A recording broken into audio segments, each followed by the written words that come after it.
Jemaat yang dikasihi Tuhan, kita kembali dalam ibadah kita hari Minggu ini. Dan hari Minggu ini cukup istimewa karena pada hari Minggu ini kita merayakan yang namanya Pentakosta. Jadi Bapak Ibu, tolong kita terus mengingat bukan Pantekosta tetapi Pentakosta. Nah, pembacaan firman Tuhan yang menjadi landasan renungan kita di hari raya Pentakosta adalah dari Yoel pasal 2 ayat 28 sampai dengan ayatnya yang ke-29. Jemaat yang Tuhan Yesus kasihi, kita masih mengingat minggu lalu kita dituntun oleh firman Tuhan dari kitab Yoel juga. Sedikit saya menyegarkan kembali ingatan kita tentang kitab Yoel. Yoel sendiri adalah seorang nabi Tuhan yang diutus dan dia dikenal sebagai nabi kultis. Kenapa? Karena memang dia berada di Yerusalem, dia dari kalangan imam, dia juga melakukan ritual-ritual sehingga dia banyak sekali terlibat di dalam kegiatan-kegiatan ibadah. Nama Yoel berarti Tuhan adalah Allah. Nah, dari sini saya mau mengajak kita untuk langsung melihat Yoel pasal 2 ayat 28 sampai dengan 29. Bapak Ibu coba lihat, ini keutuhan kitab Yoel dari pasal 1 sampai dengan pasalnya yang ketiga. Di mana pasal 2 ayat 28 sampai dengan 29 di sini. Ini letak nas Alkitab kita, pembacaan kita untuk renungan kita pada hari ini. Apa yang mau saya sampaikan dari sini Bapak Ibu, kita harus membiasakan untuk melihat sebuah teks Alkitab di mana dia berada dan teks Alkitab sebelum dan sesudahnya. Supaya apa? Supaya kita memahami secara utuh teks itu. Pasal 2 ayat 28 sampai dengan ayat 29 ada di antara pasal 1 ayat 1 sampai dengan pasal 2 ayat 27 dan pasal 3 ayat 1 sampai 21. Bapak Ibu bisa lihat bahwa ketika berbicara tentang pencurahan roh hari Tuhan, dua hal penting dari pasal 2 ayat 28 sampai dengan 32, dia didahului dengan berita tentang tulah. Berita tentang bagaimana orang Israel dan bangsa-bangsa diminta untuk bertobat. Jadi ada berita tentang hukuman, tentang tulah itu, ada seru untuk bertobat, lalu kemudian ada janji pencurahan roh Tuhan, lalu kemudian ada berita tentang hari Tuhan. Setelah itu, lalu ditutup berita dari Nabi Yoel, firman Tuhan yang disampaikan oleh Nabi Yoel, yaitu tentang hukuman dan berkat. Jadi Bapak Ibu yang kekasih, pasal 2 ayat 28 sampai dengan 29 ada mengantarai, menjembatani berita yang pertama dan juga berita yang berikutnya. Nah, sekarang kita lihat Bapak Ibu kasih berita dari pasal 2 ayat 28 sampai dengan 29. Jadi Bapak Ibu kalau kita membaca secara utuh, maka di sana dikatakan bahwa Yoel pasal 2 ayatnya yang ke-28 sampai dengan 29, saya bacakan ulang buat kita Bapak Ibu.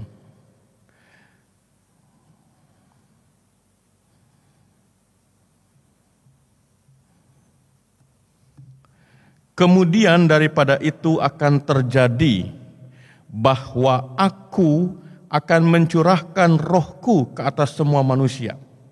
Maka anak-anakmu laki-laki dan perempuan akan bernubuat. Orang-orangmu yang tua akan mendapat mimpi, teruna-terunamu akan mendapat penglihatan-penglihatan. Juga ke atas hamba-hambamu laki-laki dan perempuan akan kucurahkan rohku pada hari-hari itu. Bapak Ibu kalau kita bagi secara utuh pasal 22 ayat 28 sampai dengan 29 ini ada 3 hal penting. Di sana dikatakan bahwa Allah berfirman melalui Nabi Yoel, aku akan mencurahkan rohku. Itu bagian yang pertama. Kemudian yang kedua kepada siapa? Atas semua manusia. Bahkan di sana dikatakan atas hamba-hambamu. Jadi semua manusia itu anak-anaknya, laki-laki dan perempuan maupun juga hamba-hambanya laki-laki dan perempuan. Kemudian apa dampak dari pencurahan roh itu?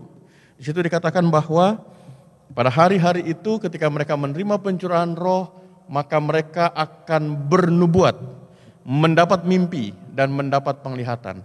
Mari kita lihat satu-satu bagian ini Bapak Ibu. Apa makna ketika Tuhan lewat Nabi Yoel mengatakan, aku akan mencurahkan rohku. Bapak Ibu kekasih, ketika firman Tuhan, tadi saya sudah tunjukkan bahwa pasal 2 ini ada di tengah-tengah. Jadi ketika Yoel diutus oleh Allah kepada umat Allah, dimulai dengan berita ada tulah, ada hukuman. Lalu dari situ mengikuti ada seruan bertobat. Dan firman Tuhan itu bukan yang terakhir, bukan satu-satunya. Karena setelah proses itu, maka kemudian Allah menyatakan ada janji, yaitu apa? Mencurahkan rohnya. Jadi Bapak yang kekasih, ketika dikatakan bahwa aku akan mencurahkan rohku, maka ini merupakan satu bagian dari penyataan Allah. Jadi apakah itu tulah, apakah itu nanti di pasal 3 ada hukuman dan berkat, maka ketika Allah katakan aku akan mencurahkan rohku, ini juga merupakan bagian utuh dari penyataan Allah.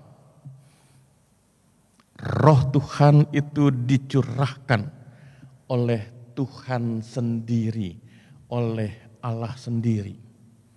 Tidak ada yang lain. Yang kedua Bapak Ibu, ketika kita berbicara tentang Allah, aku akan mencurahkan rohku, maka di sana dengan sangat tegas bahwa proses ini Allah akan mencurahkan rohnya itu melewati fase yang namanya pertobatan. Jadi kita sangat bisa memahami bagaimana mungkin Allah yang maha kudus itu, Allah yang maha tinggi itu, Allah yang adalah kebenaran itu, Allah yang tidak kotor, tidak najis itu, bagaimana rohnya bisa itu diterima oleh manusia yang berdosa ini.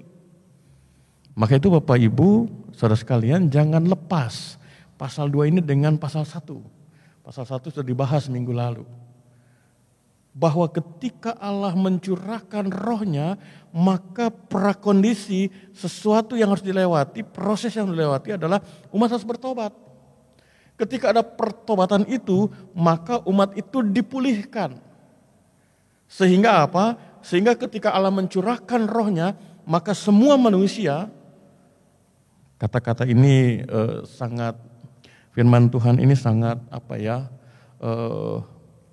melegakan begitu.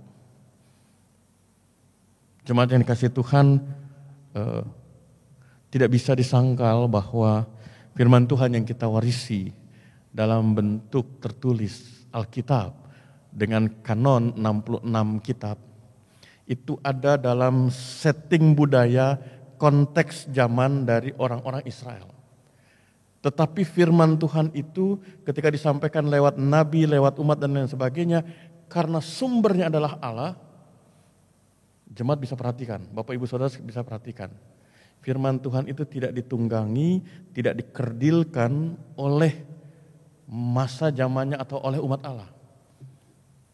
Ini yang saya mau garis bawahi ketika firman Tuhan katakan bahwa aku akan mencurahkan rohku ke atas semua manusia.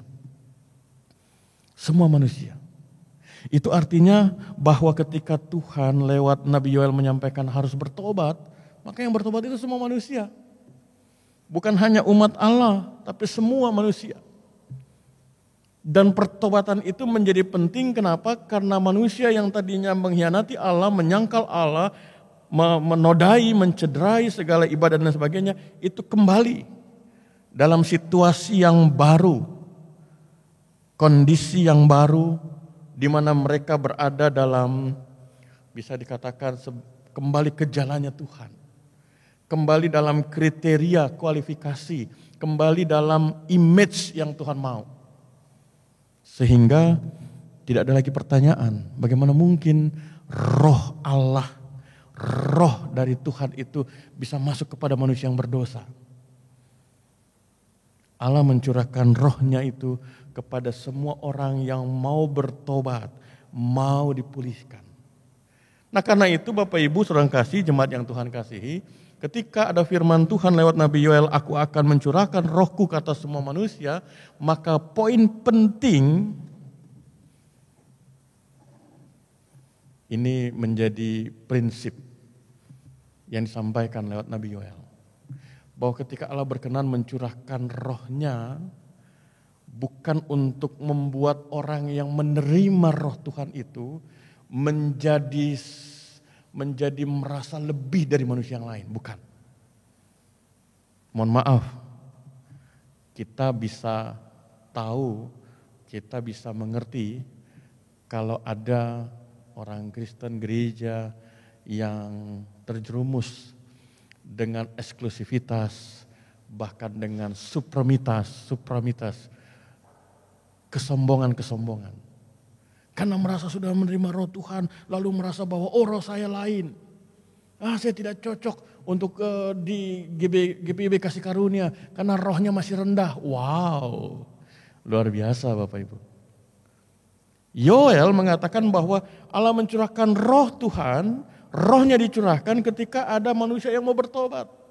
Sehingga Bapak Ibu saudara kasih dalam Tuhan, Allah mencurahkan rohnya itu sebagai tanda bahwa ada pemulihan relasi. Nyambung. Relasinya itu kembali pulih.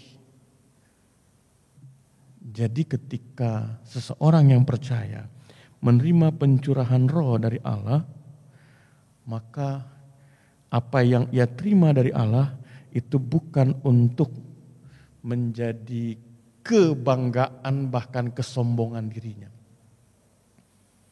Yang harus disyukuri adalah ketika hari itu terjadi ada pencurahan roh, maka itu berarti ada pemulihan hubungan Allah dengan manusia. Siapa kita? Siapa kita sehingga kita bisa berhubungan dengan Allah?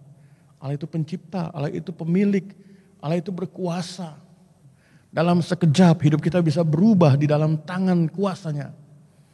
Yoel katakan bahwa Allah akan mencurahkan rohnya. Dan yang menerima rohnya itu adalah orang-orang yang mau bertobat. Sehingga ketika orang itu menerima curahan roh Allah, maka dia berada dalam relasi yang pulih. Dia tidak lagi berada di luar, dia tidak lagi berada jauh, tapi dia berada dekat bersama dengan Allah. Dia diperkenankan oleh Allah berada dalam hubungan bersama dengan Allah. Ini sekali lagi saya mau garis bawahi, Bapak Ibu jemaat yang dikasihi Tuhan. Ketika kita menerima pencurahan roh, maka sekali lagi itu bukan untuk membangun atau mendorong kita menjadi sombong, bukan. Tapi semakin bersyukur bahwa kita berada dalam hubungan yang pulih oleh Allah. Kita berada kembali dalam hubungan bersama dengan Allah. Yang berikut bagian yang kedua yang kita bisa angkat dari ayat 28 sampai dengan ayat 29 adalah di sana dikatakan bahwa Allah mencurahkan rohnya itu ke atas, saya kutip ayatnya, atas semua manusia. Di situ disebut diurai anak kalimat berikutnya, anakmu laki-laki dan perempuan, atau juga teruna-teruna, atau juga hamba-hambamu. Bapak Ibu, Tuhan berkenan untuk mencurahkan rohnya. Tidak hanya kepada golongan tertentu. Ketika disebutkan dari ayat 28 dan 29, ada kepada engkau, kepada anak-anakmu, kepada terunamu, kepada hambamu. Bapak Ibu yang mau dikatakan di sana apa yang terjadi? Bahwa ketika Allah mencurahkan rohnya, maka yang terjadi adalah manusia itu berada dalam relasi dengannya. Hubungan dengannya, hubungan dengan Allah. Siapa yang bisa berhubungan dengan Allah? Dikatakan adalah semua. Firman Tuhan memberi kesaksian dengan sangat tegas. Kita semua adalah miliknya. Kita berada dalam satu tempat yang sama, yaitu bumi. Semua kita, siapapun dia, itu adalah milik Tuhan.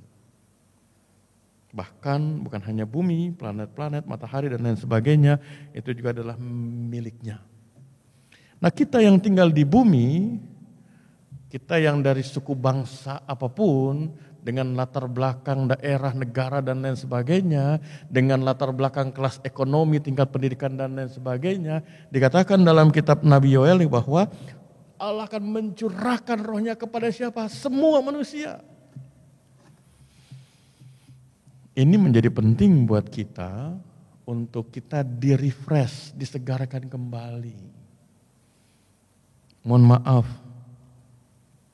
kadang ada orang-orang tertentu yang mengatakan bahwa roh Tuhan itu hanya untuk misalnya para pendeta saja, untuk para anggota majelis saja, untuk hamba-hamba Tuhan. Wah, kalau udah dengar gitu rasanya sudah ada di dunia lain. Firman Tuhan dari kitab Yoel katakan apa? Janji Tuhan, aku mencurahkan rohku ke atas semua manusia. Allah menghendaki adanya pemulihan hubungan yang tidak mungkin dilakukan oleh manusia. Allah yang memulihkan itu, dan kepada siapa? Semua.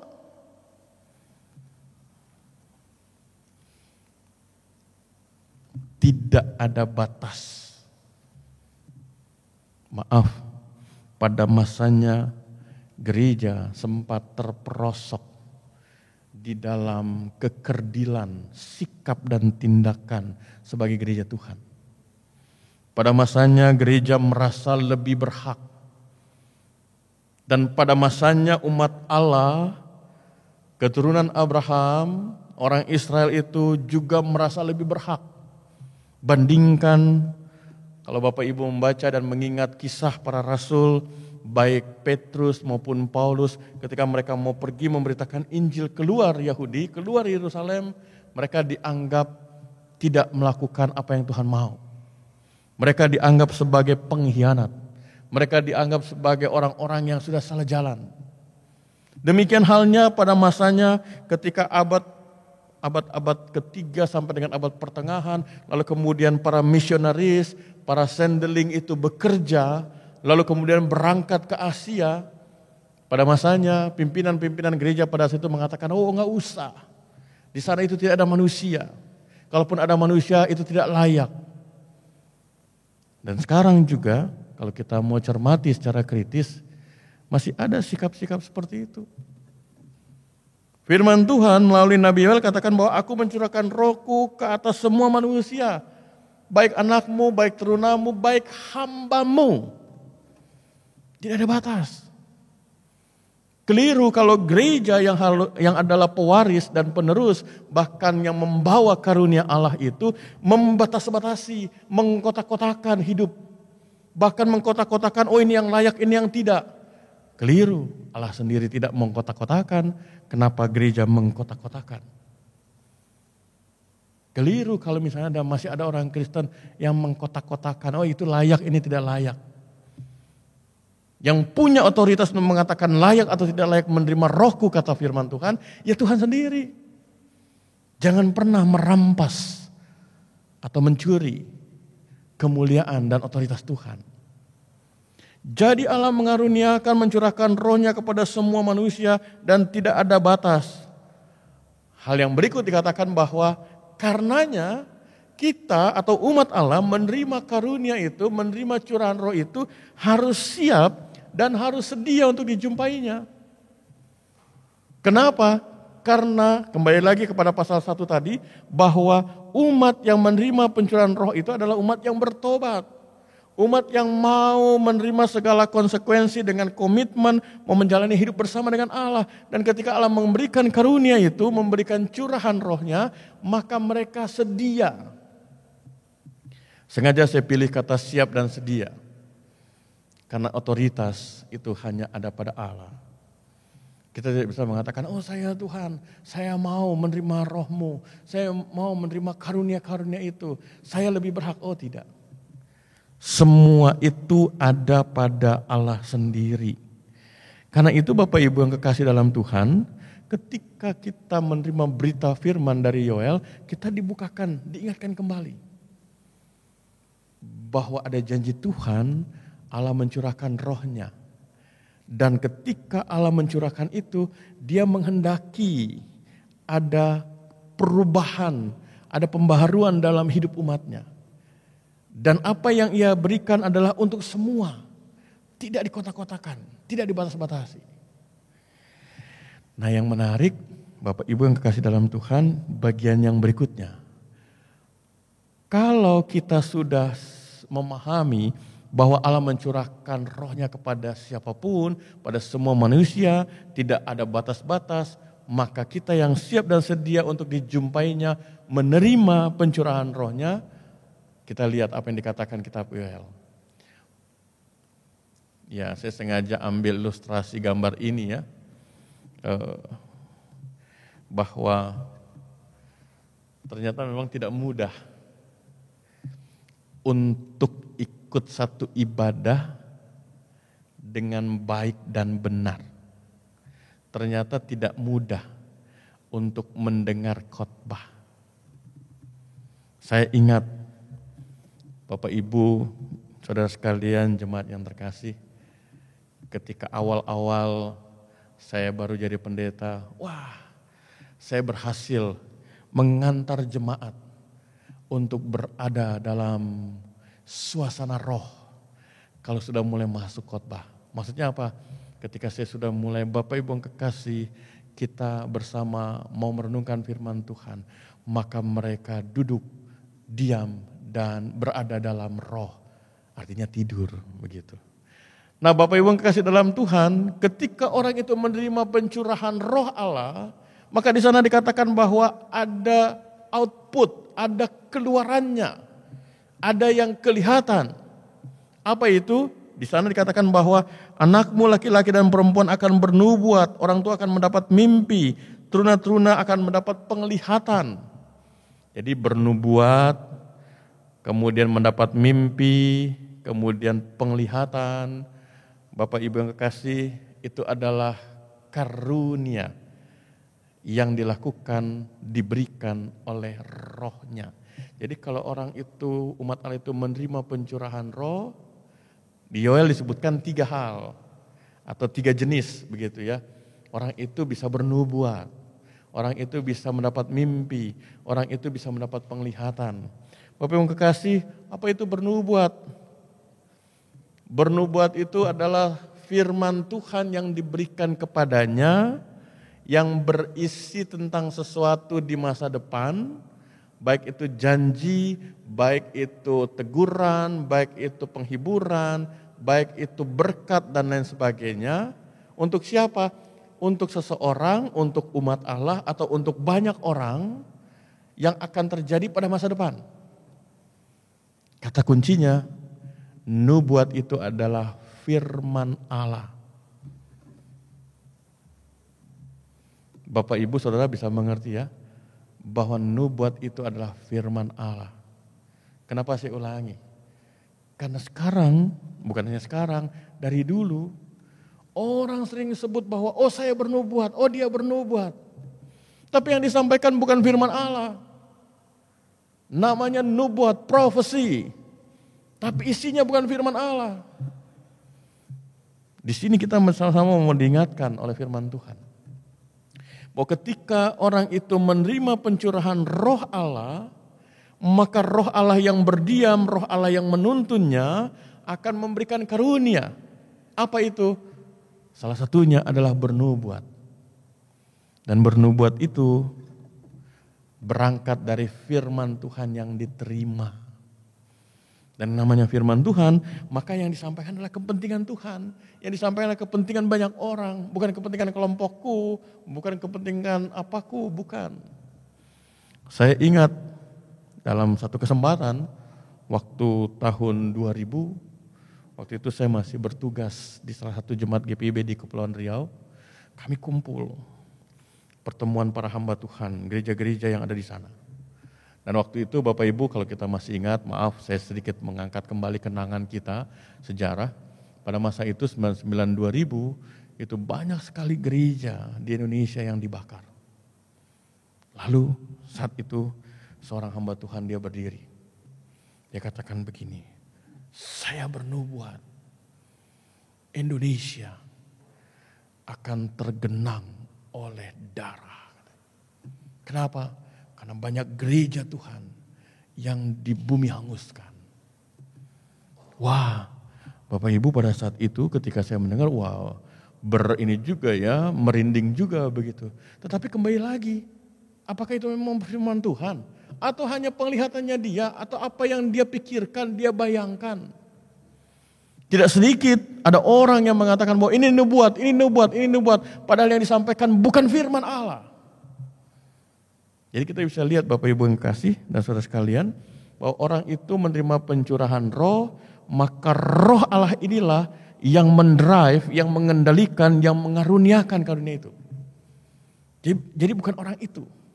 Orang itu justru berada takluk, tunduk dalam kuasa, otoritas dari roh Allah itu sendiri. Yang kedua, selain nubuat disebutkan dalam kitab Yoel adalah mendapat mimpi. Ya jelas mendapat mimpi ini bukan mimpi bunga tidur.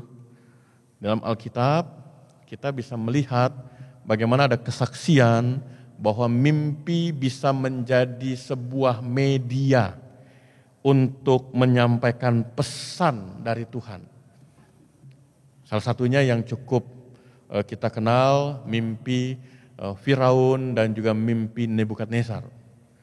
Firaun bermimpi, dia bermimpi melihat ada kumpulan hewan yang tambun, gemuk, lalu kemudian yang kurus kering.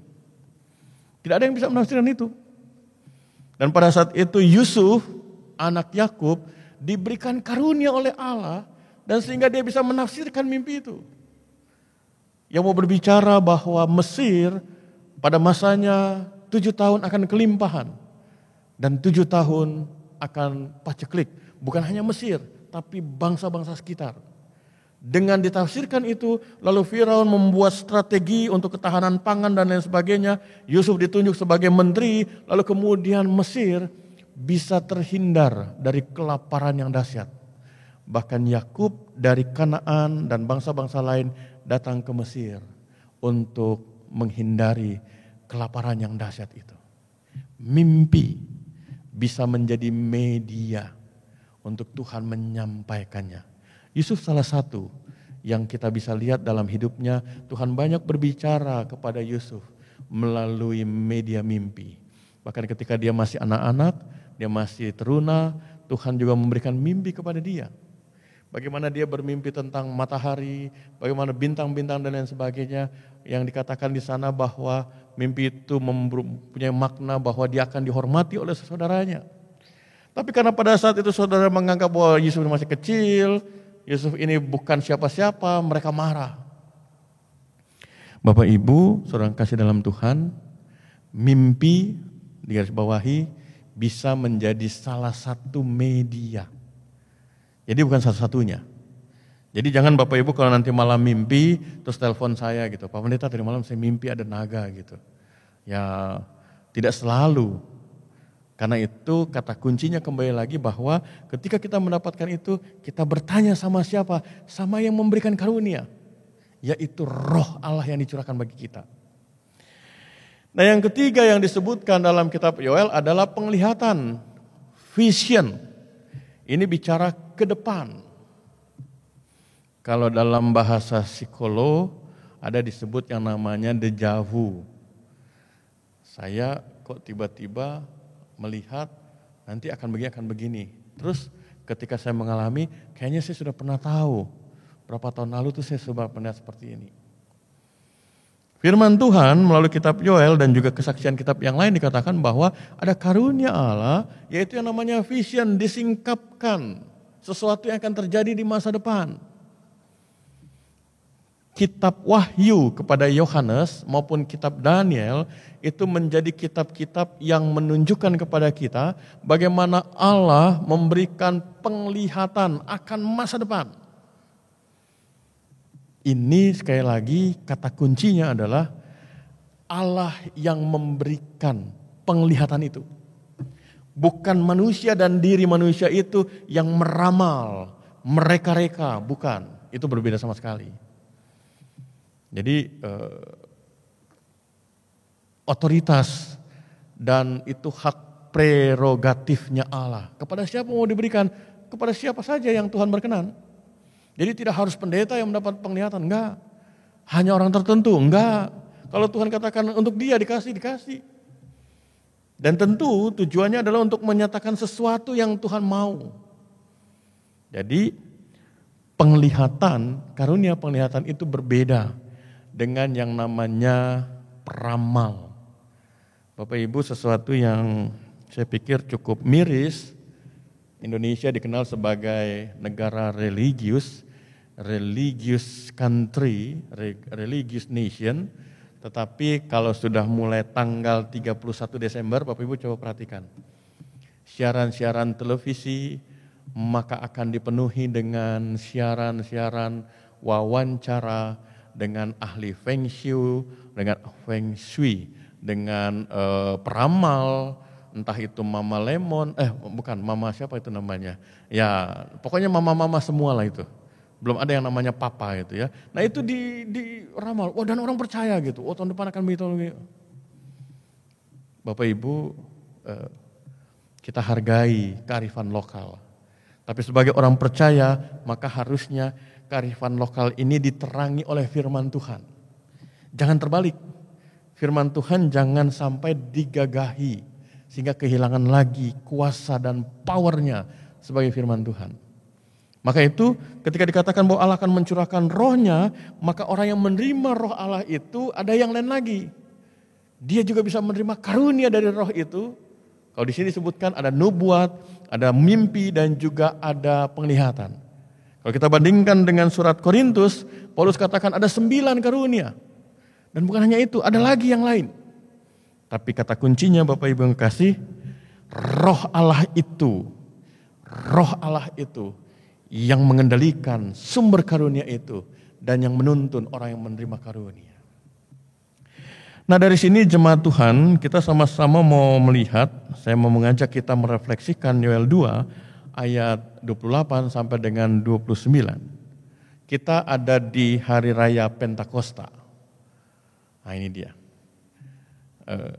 Logo yang ada di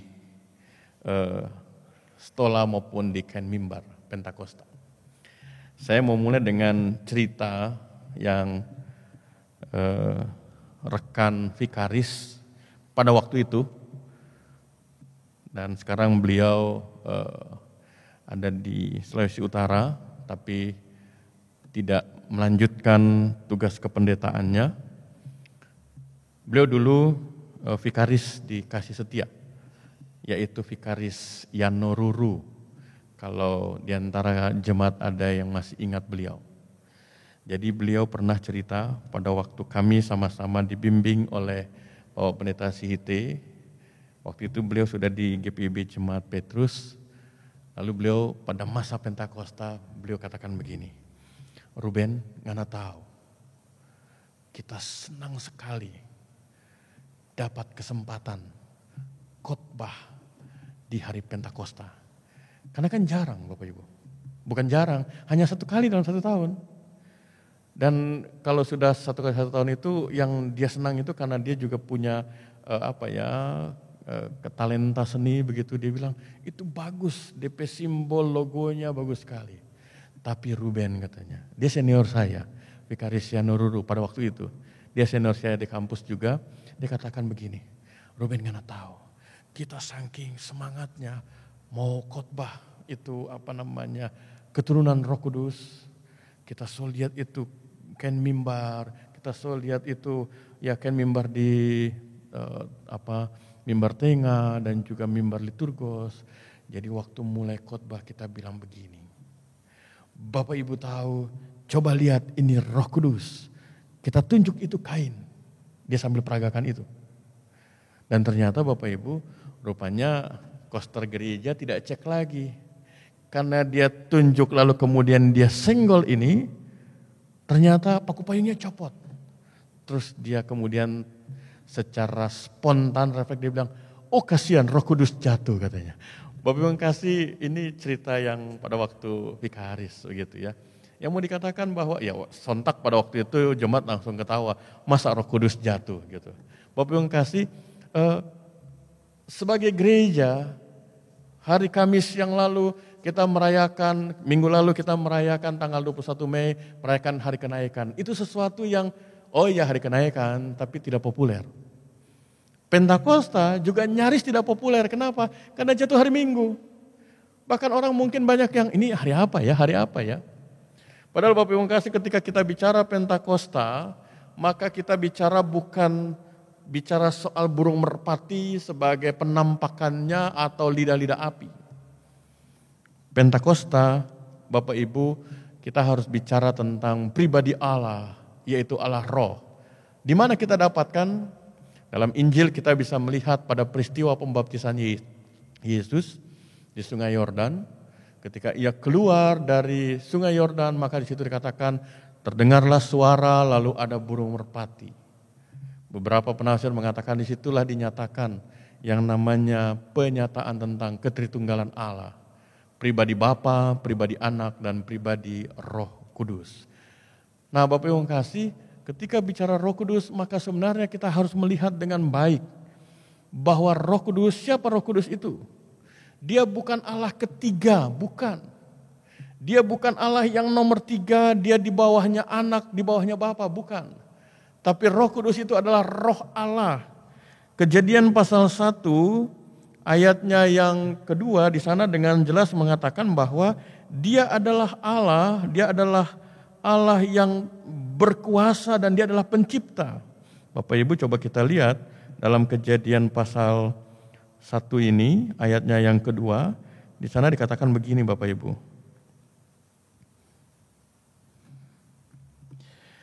Bumi belum berbentuk dan kosong, gelap gulita menutupi samudra raya, dan Roh Allah melayang-layang di permukaan air. Kalau kita membaca, kita hanya membayangkan bahwa ada bumi yang belum berbentuk, mungkin bentuknya bukan bulat atau apa begitu, terus kosong, lalu gelap gulita menutupi samudra, ada samudra, lalu ada Roh Allah melayang. Pasal 1 kitab Kejadian ayat yang kedua ini, dia bukan hanya bicara tentang sebuah gambaran situasi. Tetapi Bapak Ibu yang kasih, kalau kita baca banyak tafsiran mengatakan bahwa justru disitulah mau ditegaskan. Allah yang diyakini, yang kita sembah, Allah yang disaksikan oleh firman Tuhan adalah awal dari segala sesuatu, dia menciptakan segala sesuatu, bahkan dia berkuasa. Jadi kalau dikatakan di sana bumi belum berbentuk, dalam bahasa sederhananya dikatakan bahwa di situ chaos, kacau. Tofu wafohu, tidak berbentuk dan kosong, kekacauan. Bahkan di sana dikatakan gelap gulita menutupi samudra raya. Ada samudra, air, Hammayim itu adalah pemahaman dari orang-orang Timur Tengah, khususnya orang Israel, itu tempat yang mengerikan. Apa pesan yang mau dikatakan di sana Bapak Ibu kasih? Yang mau dikatakan bahwa Allah, rohnya, roh Allah, Allah roh itu, dia berkuasa atas kegelapan. Dia berkuasa atas tempat yang mengerikan.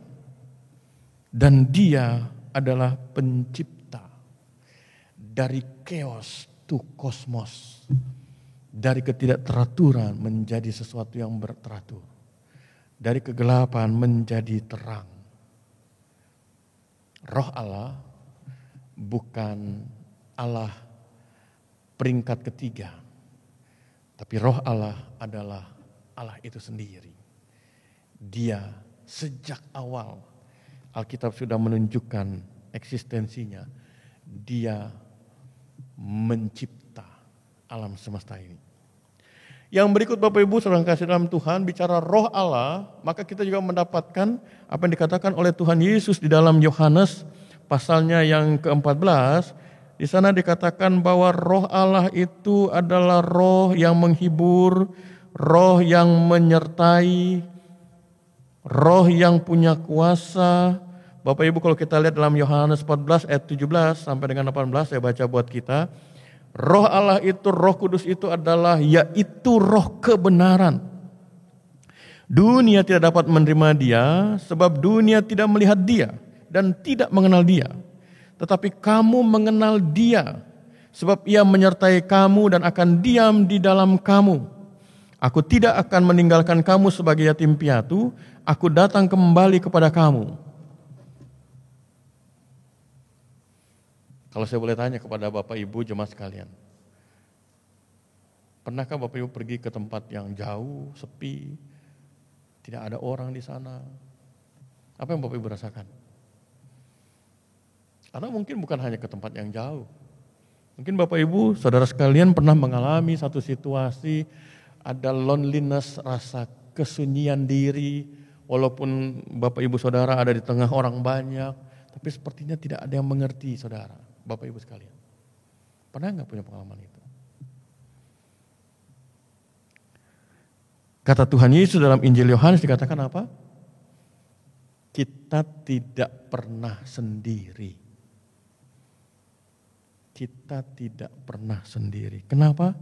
Karena di sana dikatakan Roh Allah itu menyertai kamu. Kapan dia menyertai? Dikatakan bahwa dia menyertai dan akan diam di dalam kamu. Tidak sedetik pun Roh Allah itu meninggalkan kita. Kembali lagi Bapak Ibu, saya menceritakan ulang bagaimana pada waktu satu ibadah penghiburan kedukaan, seorang opung boru, dia kasih kata-kata nasihat, mandok kata orang Batak gitu. Dia bilang begini, saya ada duduk situ, terus kemudian istri dan anak-anak dari almarhum juga duduk di situ. Lalu kemudian si opung boru bilang begini, jadi kalian sudah tidak lagi bersama bapak kalian. Oh panjang lah gitu, panjang dia punya. Tapi ada bagian yang saya ingat, opung itu bilang begini, jadi kalau kalian sudah tidak lagi bersama dengan bapak kalian tidak ada lagi dengan kalian, maka jangan sekali-kali kalian lepaskan genggaman tangan kalian sama Tuhan katanya. Oh salah aku. Berdoalah kalian supaya Tuhan jangan melepaskan tangan kalian. Kalau kita yang pegang, kita pasti lepas. Tapi kalau Tuhan yang pegang, sampai kapanpun kalian tetap disertai. Wah, Bapak Ibu, saya senang sekali karena dia kasih nasihat itu sebelum khotbah. Jadi saya jadikan bahan khotbah. Wah, saya dapat inspirasi gitu ya. Nah Bapak Ibu kasih firman Tuhan, kata Tuhan Yesus, Roh Allah itu adalah rohnya yang menyertai kita.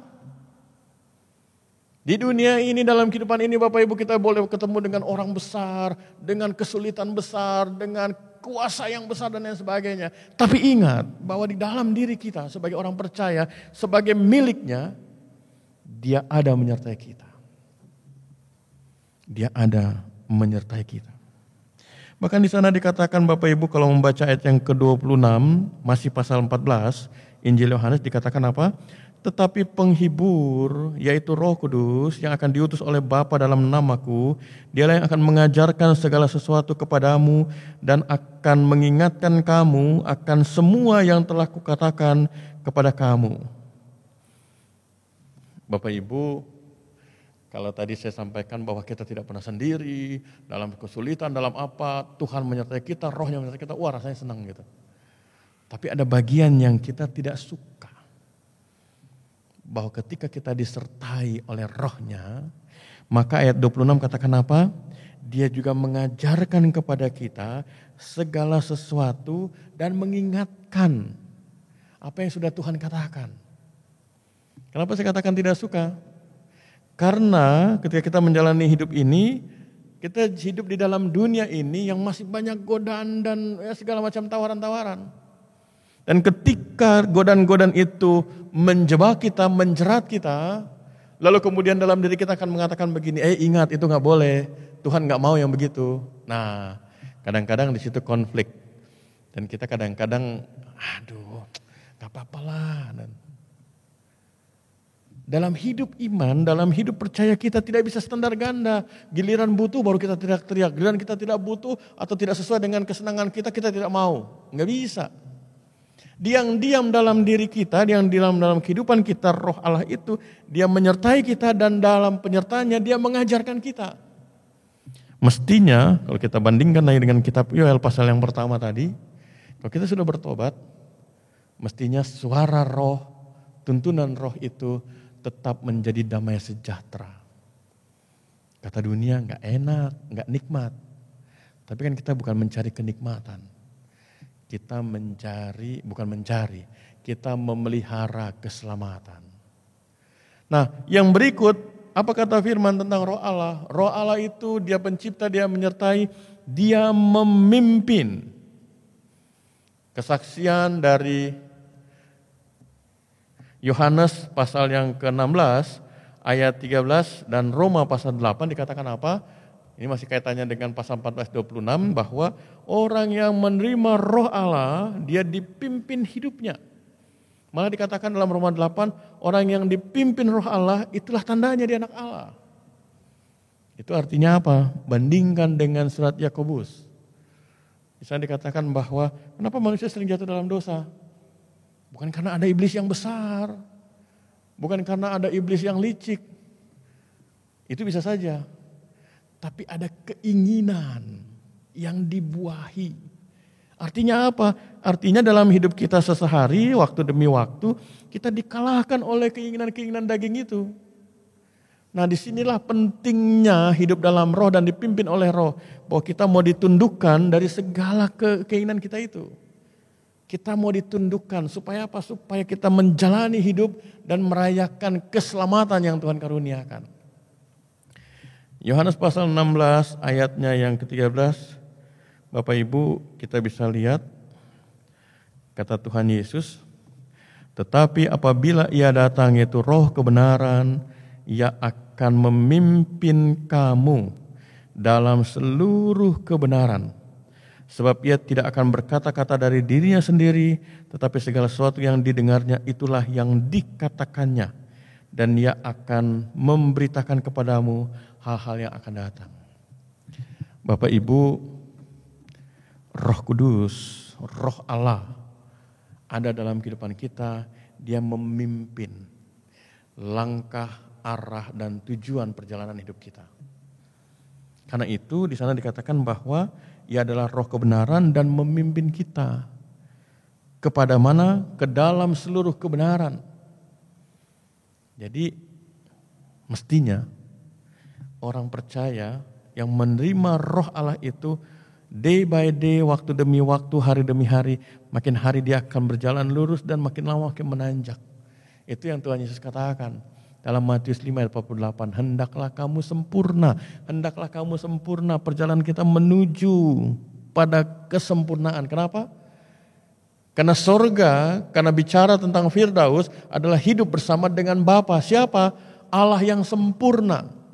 Bagaimana kita menuju ke sana, kita yang sudah dikaruniai keselamatan, ditebus dosanya, kita dituntun oleh roh Allah yang mengajarkan kita untuk hidup dalam kebenaran. Sehingga kita berjalan bersamanya dan sampai kepada Bapa di sorga. Bapak Ibu yang kekasih, kita diajarkan kebenaran bukan berarti kita jadi sok suci, sok saleh, bukan. Lalu karena sok akhirnya menilai orang, menganggap orang najis, menganggap orang berdosa, sementara menghakimi orang, bukan itu. Orang yang hidup dalam kebenaran, orang yang mau melakukan apa yang Tuhan mau, maka hidupnya itu akan menjadi berita. Itu yang surat Paulus katakan dalam surat Korintus, kamu adalah surat Kristus. Jadi kalau dalam hidup kita ini ada kebenaran, dan kebenaran itu bukan hanya di kata-kata, di mulut, tapi menjadi keutuhan hidup kita, maka kita akan menjadi surat, orang akan melihat, akan membaca. Itu bisa terjadi karena apa? Karena kita mau dipimpin oleh roh Allah.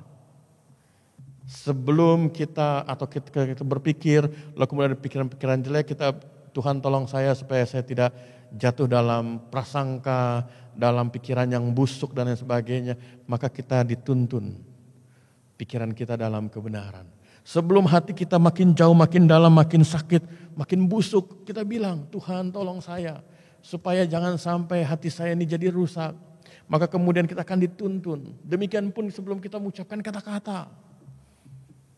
Bapak Ibu, apapun yang kita lakukan, Entah pada zaman dulu orang tua kita atau sekarang dan masa depan generasi selanjutnya dengan teknologi informasi segala sesuatu bisa didokumentasikan.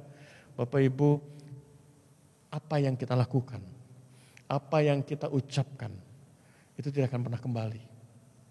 Itu akan selalu diingat. Karena itu kalau kita hidup dalam pimpinan roh, maka mestinya kita tahu apa yang kita ucapkan. Kita pikirkan, kita rasakan, kita lakukan. Dan biarlah itu menjadi legacy, itu menjadi peninggalan, warisan yang berharga. Kalau saya tanya sama Bapak Ibu Saudara sekalian, kan kita tidak tahu kapan akhir hidup kita. Apa yang Bapak Ibu mau ingat? Apa Bapak Ibu mau diingat sebagai apa? Sebagai orang yang telah meninggalkan dunia ini. Mau diingat sebagai orang yang suka nyinyir gitu. Atau mau diingat sebagai orang yang suka iri, pemarah atau apa. Ya, sebaiknya bukan itu semua. Kalaupun Tuhan berkenan memuliakan kita, sama seperti Paulus katakan dalam surat Filipi, hidup bagiku adalah Kristus, mati adalah keuntungan. Tidak ada ruang, tempat, peluang sedikit pun dalam hidup ini untuk yang lain kecuali Kristus.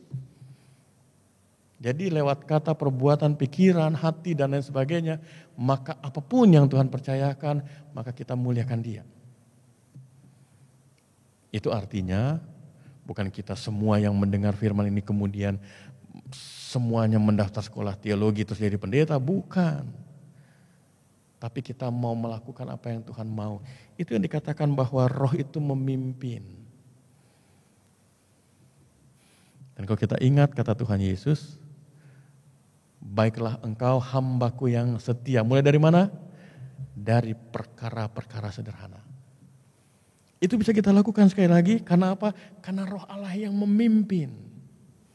Kita mau tunduk dipimpin oleh roh Allah itu. Nah yang terakhir, yang keempat, kita mengenal roh Allah. Kesaksian Alkitab katakan apa? Bahwa roh Allah itu memberi kuasa. Hari ini kita rayakan Pentakosta, Bapak Ibu kita tidak pernah lupa dan jangan pernah lupa bahwa di Yerusalem 2000 tahun yang lalu ada murid-murid Yesus yang menunggu penggenapan janji Yesus bahwa akan ada roh yang dicurahkan bagi mereka. Dan itu juga pernah disampaikan oleh Nabi Yoel berapa ratus tahun sebelumnya. Dan Kisah Rasul pasal yang kedua katakan apa? Pada saat mereka di Yerusalem, lalu kemudian terjadi sebuah peristiwa. Ini dikatakan ada angin besar dan seterusnya. Bapak Ibu kita bisa lihat di dalam Kisah Rasul pasal 2 ayat yang keempat. Mulai dari ayat yang kedua dikatakan apa?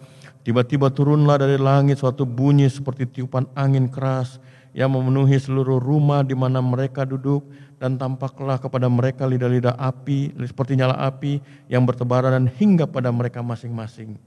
Ayat keempat, maka penuhlah mereka dengan Roh Kudus. Saat-saat ini dalam situasi perubahan-perubahan cuaca, saya menyimak beberapa berita, baik lewat siaran TV maupun juga media online, internet.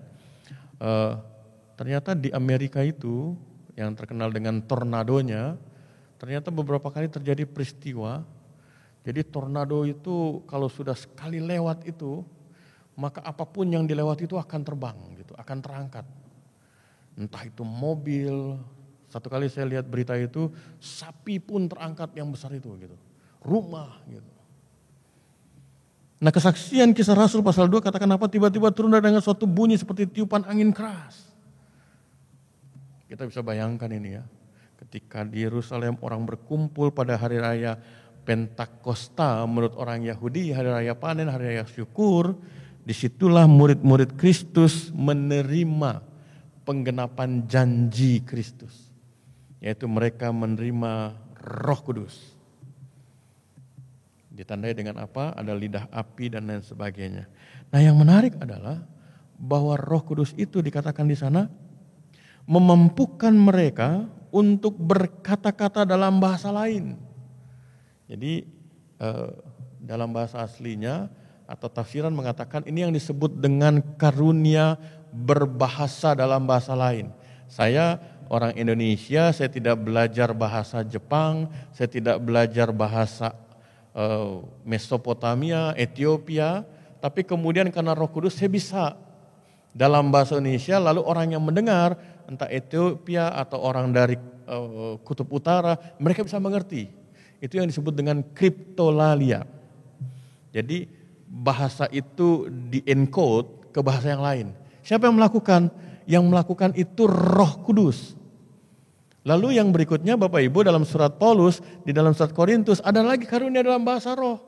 Itu yang disebut dengan glossolalia, yaitu bahasa lidah.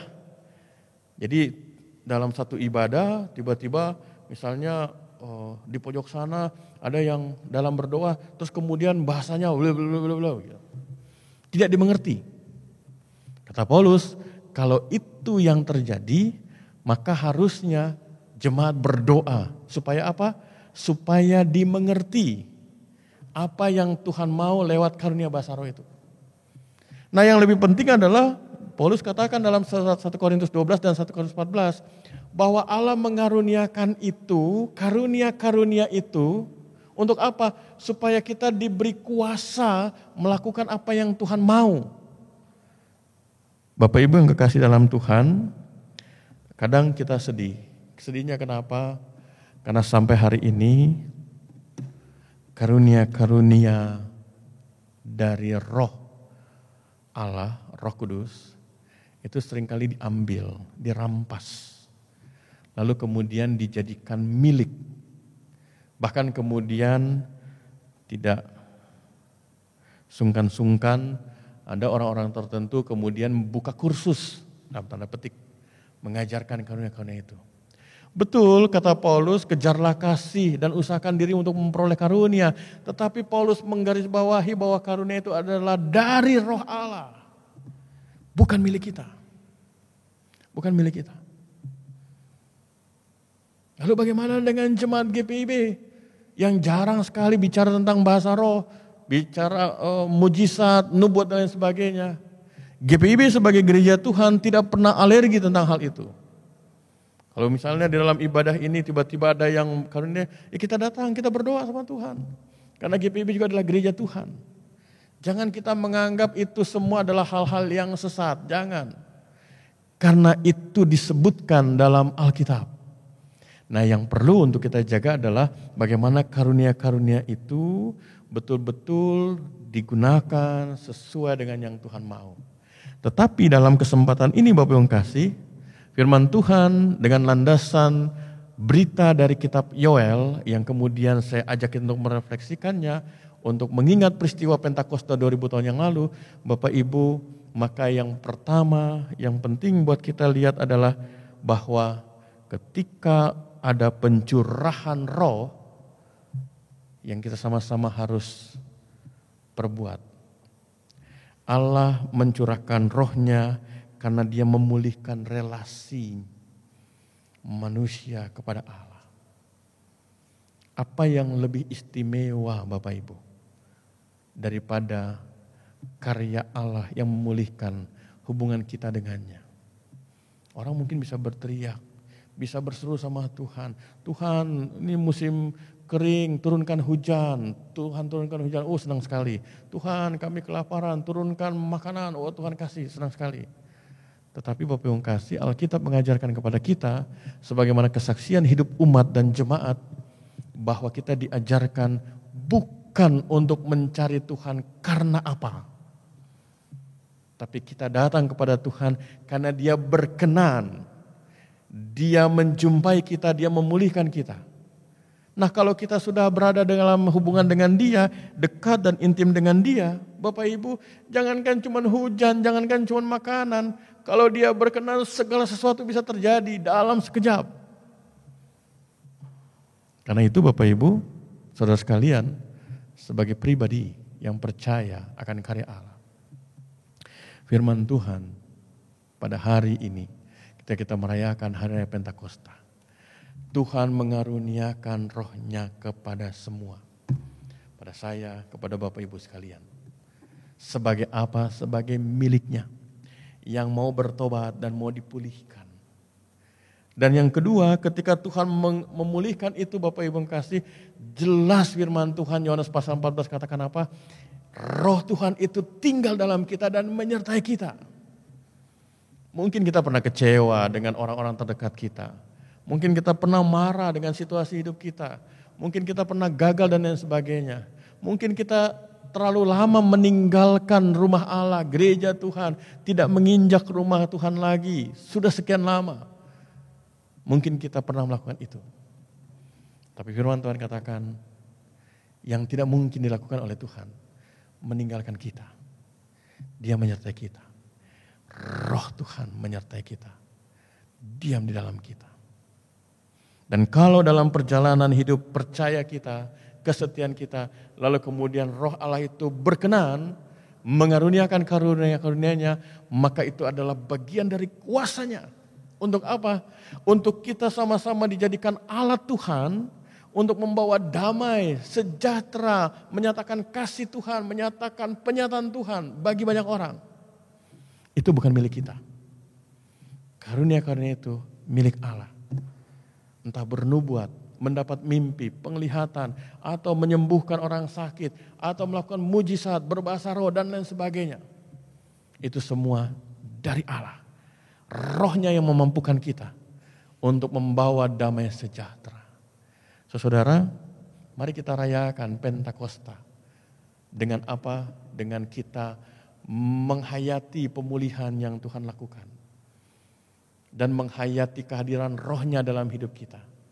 Sehingga kita sadar bahwa hidup yang kita jalani betapa berharganya. Dan karena berharganya kita butuh roh Allah yang menyertai kita. Dan kalau roh Allah itu berkenan, kita diberikan karunia. Jadikan karunia-karunia itu sebagai berkat bagi sesama. Sehingga kita yang dipulihkan, kita turut dalam karya pemulihan Allah bagi banyak orang. Saudara yang kekasih, ini gedung gereja kita. Sekali lagi saya munculkan ini, foto yang dibuat oleh Diakon Eki. Bapak Ibu coba lihat lingkungan kita. Apa yang mau kita lakukan di sini? Harusnya banyak. Tidak kebetulan gedung gereja Kasih Karunia ada di Parung Serap di Jalan Karya Agung. Tidak kebetulan. Tahun ini masuk di tahun ke-24 ulang tahun gereja kita. Ulang tahun jemaat ini. Tidak kebetulan. Karena itu mari kita gumuli. Kita sama-sama pikirkan apa yang mau kita lakukan sebagai orang-orang yang menerima pencurahan roh. Sebagai pribadi-pribadi yang Tuhan berkenan memberikan karunia-karunia-Nya kepada kita. Dunia sekarang diliputi dengan kengerian besar. Dengan yang namanya wabah virus corona. Bersyukur bahwa ada upaya-upaya untuk menekan bahkan menghentikan penyebaran COVID-19. Tetapi kita sama-sama tahu betapa dahsyatnya dampak dari COVID-19 ini. Dan kita juga bisa melihat bagaimana ada orang-orang yang dengan rela, dengan sadar, mereka mendedikasikan diri mereka, profesi mereka untuk yang lain. Bapak Ibu kalau melihat foto ini, mungkin kita teringat dengan beberapa dokter, juru rawat, yang akhirnya harus mempertaruhkan nyawa untuk melayani sesama. Bapak Ibu masih ingat Suster Ari Puspita yang dalam kondisi hamil 4 bulan, akhirnya dia juga meninggal dunia karena terpapar COVID-19. Ada banyak orang yang mau bekerja dalam situasi-situasi seperti ini. Dan bukan hanya itu, 2-3 minggu lalu kita juga mengingat ada seorang yang namanya Joyce Lin. Dia bukan orang Indonesia, apalagi orang Papua, bukan. Dia orang Taiwan, lahir di Amerika, dia pintar, dia hebat. Tapi dengan kesadaran, dia sungguh-sungguh mendedikasikan dirinya sebagai seorang pilot pesawat MAF, salah satu misi Amerika, misionaris Amerika yang ada di Papua. Kenapa? Karena dia mau mendedikasikan apa yang Tuhan percayakan padanya. Walaupun akhirnya dia harus gugur dalam tugas pesawatnya jatuh di Danau Sentani. Bapak Ibu saudara kasih dalam Tuhan, kita sedang dalam proses untuk masuk yang namanya new normal. Nah, bagaimana kita sebagai orang Kristen?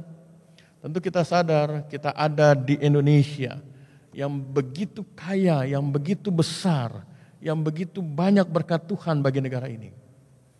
Tapi pada saat yang sama ada begitu banyak tantangan. Karena itu GPIB, Bapak Ibu saudara sekalian, sebagai warga jemaat GPIB dan kita semua sebagai warga gereja, kita sama-sama sadar kalau saya ada di sini, saya menjadi bagian masyarakat ini, negara ini, bangsa ini, sebagai bagian dari masyarakat bumi ini, dunia ini, maka itu bukan kebetulan. Dan kalau kita dikuatkan, diteguhkan oleh firman Tuhan, Dia berjanji mencurahkan rohnya, maka kalau kita menerimanya dan Tuhan melengkapi dengan karunia-karunia-Nya, maka kita dipercayakan untuk menjadi alat Tuhan. Mari Bapak Ibu kekasih, sebagai pribadi, keluarga, dan jemaat, kita melanjutkan perjalanan hidup kita. Kita melanjutkan waktu yang Tuhan berikan bagi kita. Dengan apa? Dengan terus berjalan bersama dengan roh Allah yang menyertai kita. Dengan terus berjalan dan merayakan hidup dengan sesama kita, dengan mewujudkan karunia-karunia yang Tuhan berikan bagi kita. Sehingga dimanapun, bersama siapapun, sesama yang ada di sekitar kita, kita tetap menjadi berkat Allah. Mari kita sama-sama boleh merasakan dipulihkan oleh Roh Kudus, karena Tuhan menghendaki kita juga mau turut dalam karya pemulihan Allah. New normal kita jelang, semua itu dimulai dari sini. Mari kita sebagai gereja, sebagai orang percaya, kita menjadi pionir, kita menjadi role model, kita menjadi teladan panutan. Sehingga hari depan kita boleh jalani lebih baik lagi. Bukan karena kita punya apa-apa, tapi karena kita disertai oleh siapa, yaitu Allah dalam rohnya yang menyertai kita sampai akhir zaman. Selamat Pentakosta, Tuhan memberkati kita semua dengan penyertaan rohnya dan melimpahkan dengan karunia-karunia dari rohnya. Amin. Jemaat, mari kita menyambut pemberitaan firman Tuhan dengan menyanyikan Kidung Jemaat nomor 58. Kita nyanyikan pada baitnya yang pertama dan yang kedua.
Jemaat Tuhan, mari berdiri bersama dengan segenap orang percaya di segala tempat dan masa. kita mengucapkan dan mengikrarkan pengakuan iman menurut pengakuan iman rasuli.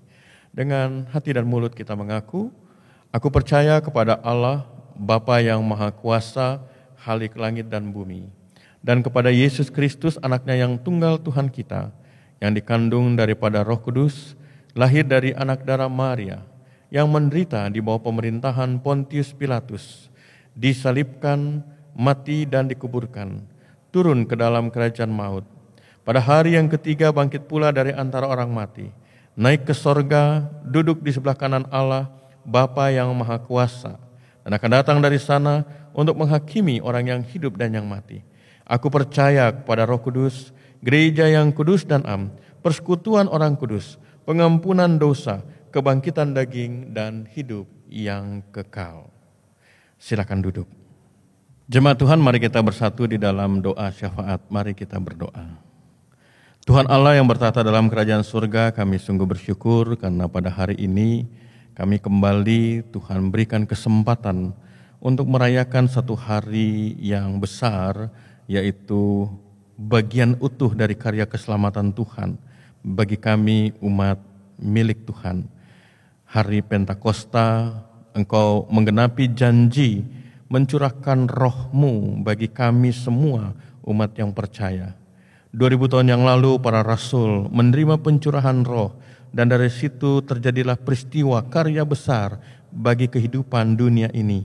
Engkau mengubahkan hidup dunia ini melalui para rasul yang dipenuhi oleh Roh-Mu, sehingga banyak orang yang percaya, banyak orang yang bertobat, banyak orang yang mengikut kembali kepada Engkau ya Tuhan. Terima kasih. Karena itu firman Tuhan yang telah kami baca renungkan bersama, dengan pertolongan Roh Kudus yang diam di dalam kami semua dimampukan untuk menjadi pelaku firman, mulai dari hidup kami pribadi masing-masing, hidup keluarga kami, jemaat kami, bahkan ketika kami ada di tengah kehidupan masyarakat, kami menjadi pribadi-pribadi seperti surat Kristus yang dibaca kehidupan kami, dan orang atau sesama kami yang membaca mendapatkan sejahtera dan semakin dekat dengan Engkau. Lewat firman-Mu kami diingatkan betapa istimewa relasi, hubungan yang Engkau pulihkan.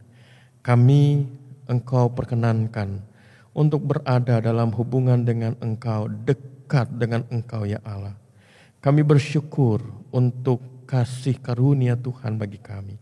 Karena itu kami mohon ya Allah, semua kami yang beribadah kepadamu, yang disapa oleh firman-Mu, mampukan kami ya Tuhan untuk menghadirkan hubungan kami dengan Allah dalam hubungan kami dengan sesama, sehingga siapapun yang berjumpa dengan kami boleh merasakan kehadiran Tuhan, boleh merasakan kasih dan kuasa Tuhan dalam kehidupan mereka.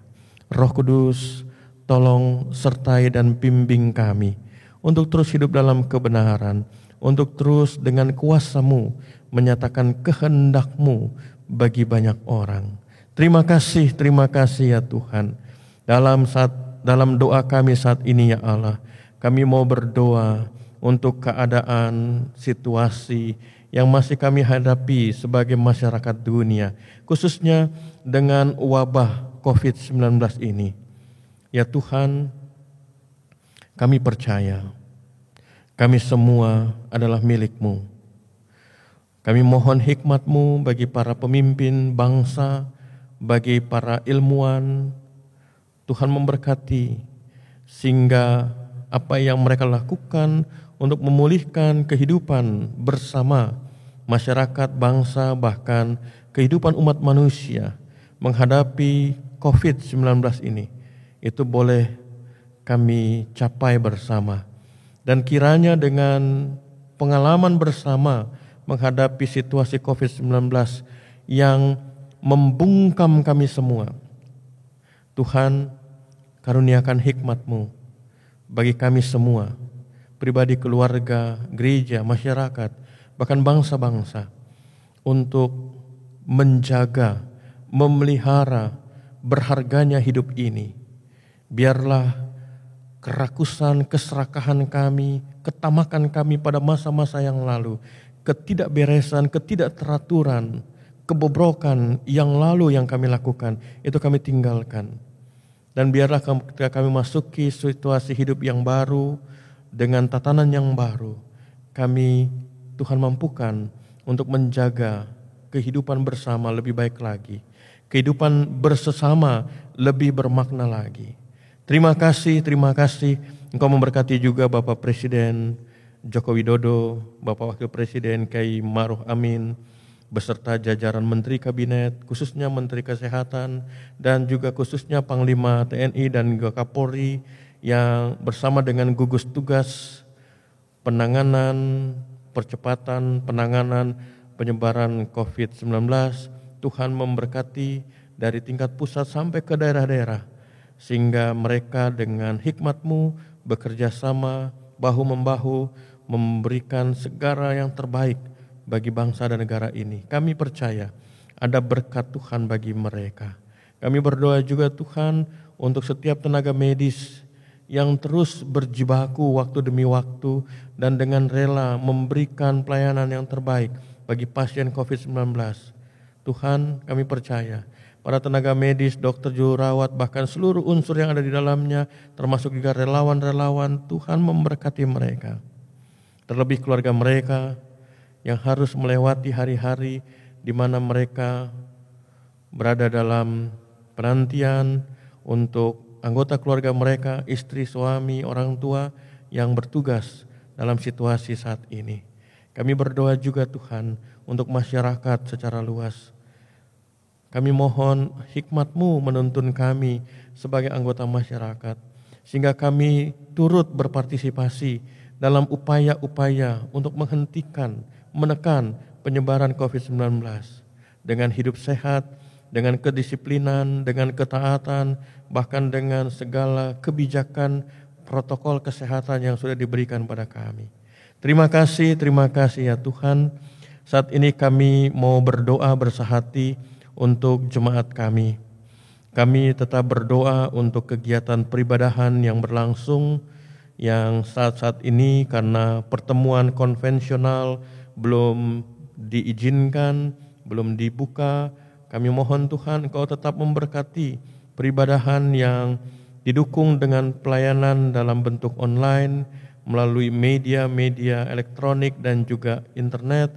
Tuhan Engkau memberkati pelayanan digital ini, kiranya boleh berjalan dengan baik karena kemurahan dan kasih sayang Tuhan.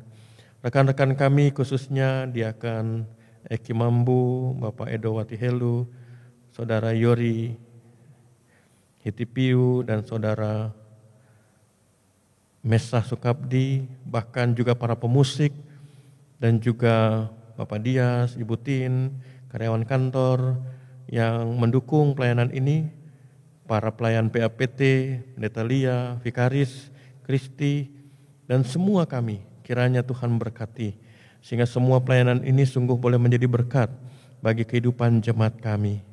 Kami juga berdoa ya Tuhan untuk kegiatan-kegiatan kami yang juga masih menggunakan platform sosial media, aplikasi-aplikasi online, Tuhan juga memberkati. Terima kasih untuk Semiloka rancangan PKA, kami berdoa untuk Nti Pokja dan juga PHMJ sehingga boleh terjadi finalisasi yang selanjutnya kami para anggota majelis dapat bersidang untuk menetapkan PKA tahun 2020-2021. Tuhan berikan hikmat sehingga semuanya boleh berjalan dengan baik. Kami juga berdoa dan memohon pada Tuhan kegiatan kami khususnya peduli kasih, memberikan dukungan bantuan bagi ke-58 KK yang ada di jemaat kami, baik di Parung Serap dan sekitarnya, sektor 1-6 maupun yang ada di Adiasa, di Pospel Taman Adiasa. Tuhan, Engkau menolong kami agar kami boleh menjadi berkat bagi sesama kami. Pribadi, keluarga, bahkan majelis jemaat, dan juga pihak-pihak yang juga berkerinduan membantu, Tuhan juga memberkati. Demikian pun lewat situs kitabisa.com yang juga membantu kami dalam penggalangan dana, Tuhan juga memberkati. Kami percaya Tuhan, Tuhan terus memberkati kami ketika kami sedia dan setia untuk menjadi alat berkat Tuhan bagi sesama.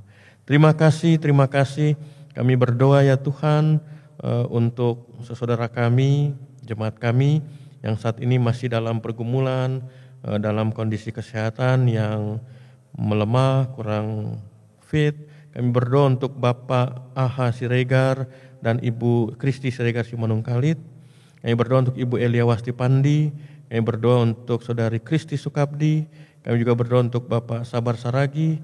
Tuhan melawat mereka, menjamah, memulihkan, meneguhkan mereka, sehingga mereka boleh melewati masa-masa sakit mereka. Pemulihan Tuhan sempurnakan, dan Tuhan memberkati keberadaan mereka. Keluarga yang mengasihi mereka juga Tuhan berkati. Kami juga mau bersyukur dan tetap berdoa bagi saudara kami, keluarga-keluarga yang Tuhan karuniakan kehadiran janin bayi bagi istri dan bagi ibu yang saat ini sedang mengandung. Kami berdoa untuk Ibu Christine Samosir Panjaitan, kami berdoa untuk Ibu Margareta Yuniker, kami berdoa untuk Ibu Ernita Oktaviani Simanjuntak Manulang, kami berdoa untuk Ibu Karina Watihelu, kami berdoa untuk Ibu Olga Sianturi Aritonang. Tuhan memberkati mereka, para ibu yang saat ini dalam masa kehamilan. Tuhan berkati mereka dan juga janin bayi yang dikandung dalam rahim mereka. Semuanya berasal daripadamu. Kami percaya Tuhan memberkati sampai pada saat masa kelahiran. Tuhan memberkati. Demikian pun suami, keluarga, Tuhan juga memberkati. Kami juga berdoa untuk saudara kami yang saat-saat ini menanti masa saat-saat kelahiran. Tuhan juga memberkati ibu-ibu yang saat ini dalam masa penantian saat-saat kelahiran. Tuhan berkati kesehatan mereka, Tuhan berkati kondisi mereka, sehingga doa kami, permohonan kami bahwa saudara kami dapat melahirkan dalam keadaan baik, sehat, tanpa kurang suatu apapun. Demikian pun bayi yang akan dilahirkan. Terima kasih ya Tuhan.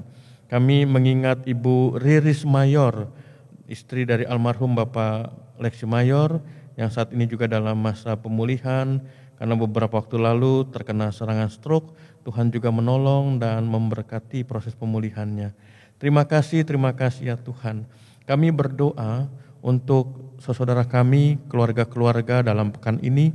Kami berdoa untuk keluarga Ibu Silvi, keluarga Bapak Sabar Saragi, keluarga Bapak Ucok Tambunan, keluarga Bapak Sudarsono, keluarga Ibu Arlintina Simanjuntak, keluarga Bapak Rudi Siburian, keluarga Bapak Sentot Nadeak, keluarga Bapak Edward Katuuk, keluarga Bapak Joshua Kopa, keluarga Bapak Deklin, keluarga Bapak Jarlinson Saragi, keluarga Bapak Joshua Marpaung, keluarga Bapak John Tarsihombing, keluarga Bapak John Limanopo. Kami percaya mereka semua berada dalam kemurahan dan kasih sayang Tuhan.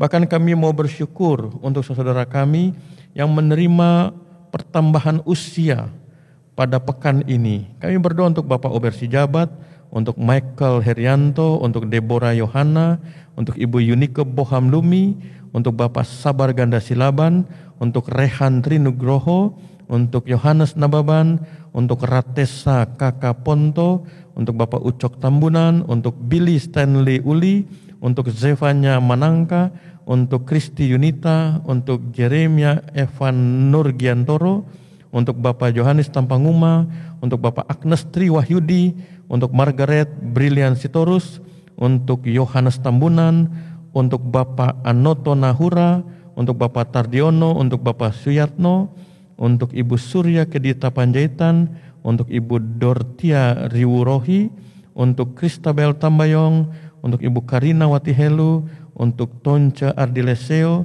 untuk Zakaria Halawa. Demikian pun doa kami untuk keluarga-keluarga yang Tuhan tambahkan usia perjalanan perkawinan. Kami berdoa untuk Bapak Arif Subianto dan istri terkasih dan keluarga. Kami berdoa untuk Bapak Edison Lumban Tobing beserta istri dan keluarga. Kami berdoa untuk keluarga Pendeta Persang beserta istri dan keluarga. Kami berdoa untuk Bapak Vance Martin Karaseran beserta istri dan keluarga. Kami percaya Engkau Nahkoda Agung akan terus menahkodai bahtera rumah tangga mereka. Bapa di sorga, ini doa kami, Ini syafaat kami, ini permohonan kami. Kami percaya selain doa yang kami ucapkan dan panjatkan, setiap seruan, ungkapan isi hati dari masing-masing kami, Tuhan dengar, tidak ada satupun yang Tuhan abaikan. Ya Tuhan, dalam pengasihan-Mu kami mohon. Peliharalah kami dalam kasih Yesus Kristus Juru Selamat yang telah mengajar kami berdoa. Bapa kami yang di sorga, dikuduskanlah nama-Mu, datanglah kerajaan-Mu, jadilah kehendak-Mu di bumi seperti di sorga. Berikanlah kami pada hari ini makanan kami yang secukupnya, dan ampunilah kami akan kesalahan kami, seperti kami juga mengampuni orang yang bersalah pada kami. Dan janganlah membawa kami ke dalam pencobaan, tetapi lepaskanlah kami daripada yang jahat.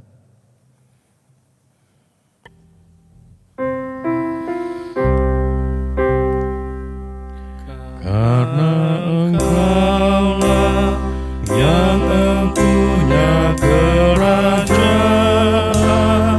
dan kuasa dan kemuliaan sampai selama-lamanya.